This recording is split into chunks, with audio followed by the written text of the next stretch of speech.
Thank you for showing up to our meeting today. Very important meeting, and we have a lot of information for you. We're trying to go as fast as we can, but still slow enough so we can learn this stuff. I want to tell you that, life in itself brings a lot of challenges, and challenges present opportunities, and new opportunities are ahead of us. With this coronavirus, I think that some of the opportunities that are presented to us, we can implement immediately. One of them is called e-visit, and Armando and Lydia will come over in a little bit and explain what EPPTS's position is with the e-visit, the procedure, and what we expect to get from it. It's not to replace a physical visit, okay? It's certainly an adjunct to what we're doing for our patients. Keeping in mind that patient engagement is number one. I'll tell you right now that, and I'm gonna read this really quick. I really like that what Larry Benz, the owner for Confluent Health, has said.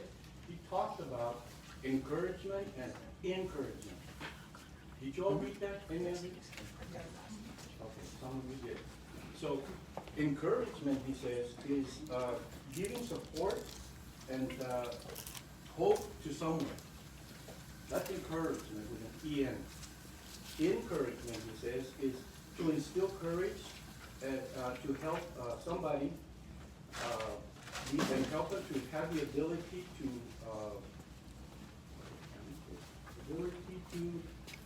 face something that they fear. That's encouragement, and it encourages us to encourage our patients, our fellow co-workers, and he gave us a challenge. He said, I challenge all of you to reach out to 3 people, either a family member, a co-worker, a neighbor, or anyone else, so you can encourage them. Because he says, and do this, and I think it reflects what EPPTS is all about, is to do this unselfishly, but really for the unselfishly and only for making sure that you're doing it out of your own kindness. Okay? So with that in mind, I'm going to have now Armando come over and talk. Good afternoon, everyone. I want to start off by saying that right now, things are changing so fast and everything is so fluid that something we might be presenting this afternoon might change by tomorrow, might change by this afternoon.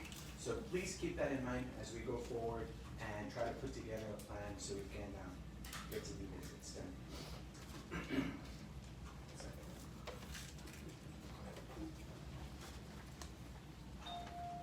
Okay, so what's an e-visit?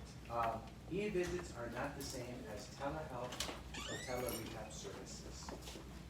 CMS describes e-visits as non-face-to-face patient-initiated digital communication that requires a clinical decision that otherwise typically will be provided in the office. PTAs at this time are not eligible to do an e-visit. Again, we're keeping in mind always that things can change from time to time, but currently they are not allowed. Only allowed on an established patient with a current plan of care. So the patient needs to be established and have a plan of care that is up to date. And the patient must initiate the inquiry, and the 7 days begin once the PTA responds to the patient e-visit request. Again, the patient must initiate an e-visit. We can't initiate it ourselves. Something the patient needs to do, we can suggest it, but the patient needs to initiate the e-visit. And the patient will only need to verbally consent to having an e-visit. So at this current time, we have, it's an established patient, we have consent. Right now, we only verbally need a consent to do an e-visit. And later on during the study, we're going to show how to document that we have a verbal consent. Why e-visit? To keep active connection with established patients. Due to the stay home work safe order that became effect midnight today, we want to engage with our patients who are concerned about coming to the clinic but still need physical therapy. The ability to keep patients engaged in treatment as much as possible. and to recoup some revenues that are lost due to the fact that they're rescheduled. And e-visits are temporarily allowed only during this crisis. Something that we wanted to emphasize is that right now CMS has relaxed some of the rules and are allowing this currently now.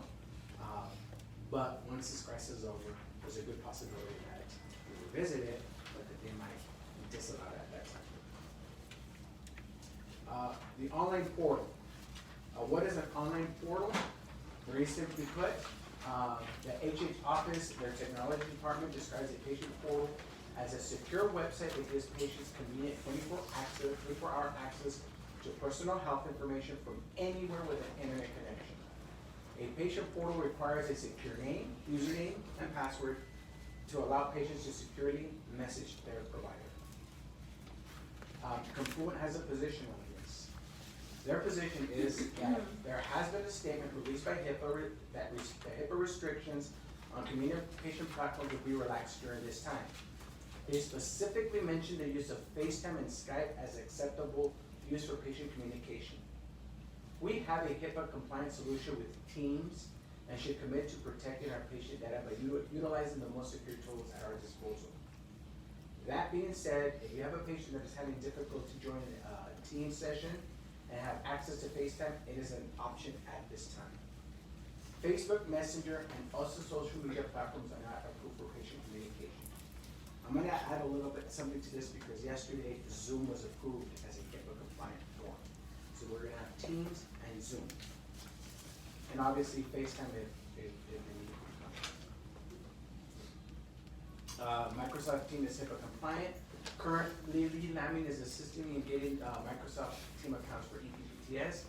It's going a lot slower than we had hoped, and just technical issues that I won't bother you guys with. We're working on it. Right before I left, Justin was working with Justin, clarifying what our needs were going to be with our teams. FaceTime is another option to be deemed to be allowable, and this is really important. Good old-fashioned telephone calls are allowed and considered an e-visit. Okay, I'm going to provide you guys with the Zoom handout. You guys should have it. That's one way that we can be doing e-visit, but a telephone call will also substitute for an e-visit and is available. I'm gonna turn this portion over to David. She's gonna be doing coding, billing, and payments. And then at the end, we'll do our frequently asked questions and anything that you guys might have, okay? Take this, please. Okay, so for the coding, billing, and payments, the PTs are eligible to use the following HCPCS codes, and all three of them are, to define them, it's qualified